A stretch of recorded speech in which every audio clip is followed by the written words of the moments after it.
He just twisted his ankle while walking, and begged his teammates to stop and help him. But the people ahead kept going, too scared to stop, because they're in a deadly walking competition. One foot in front of the other, you got this. The soldiers will take you out on the spot if you stop and get 3 warnings. Final warning. I'm gonna go. Turns out, this race isn't just about walking non-stop. You gotta eat while walking and handle nature's call on the move. Fall behind and the soldiers will give you a warning. 3 warnings means game over. Even worse, this walking race has no finish line, but out of over 100 contestants only 1 can win, and get a fortune for life plus 1 wish granted. At first nobody realized how dangerous this was. They powered through the first 5 miles no problem. But then, one guy suddenly crouched down to tie his shoe. The next second a warning alarm went off. Number 5. Third warning.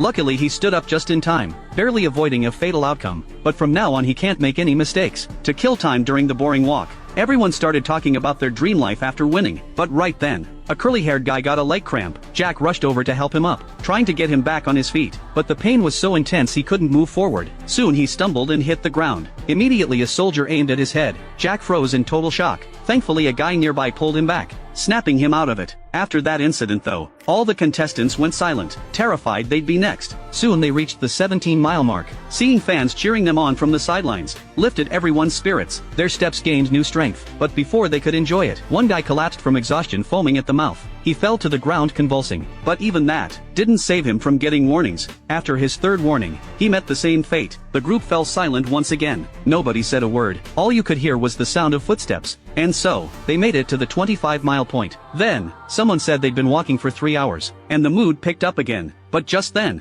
a guy up ahead suddenly had stomach issues. He desperately needed to stop, but with soldiers warning him, he had to keep moving holding his pants. But the pain was too much. After 3 warnings, he suffered the consequences when he crouched down. Even though the road became unbearable, everyone had to cover their noses and keep going. Soon night fell. Everyone's body and mind started to fade, like they could fall asleep standing up. At the critical moment, Jack dreamed of his mother, which jolted him awake. Even worse, there was an uphill section ahead. In previous years tons of contestants lost their lives on this hill. Sure enough, soon gunshots rang out behind them. Clearly many people had reached their breaking point. Jack's mind went blank, and to survive, he pushed himself up the hill with everything he had, on the verge of passing out. Luckily the guy beside him noticed, and told him to pour water on his head, which helped Jack pull himself together. Supporting each other, they made it through the deadly uphill section. By the next morning, they'd walked 59 miles, and only about a dozen contestants remained. One guy with glasses had a broken ankle. The pain forced him to slow down. He quickly burned through his 3 warnings. When the gunshot came, the remaining contestants fell into complete despair and breakdown.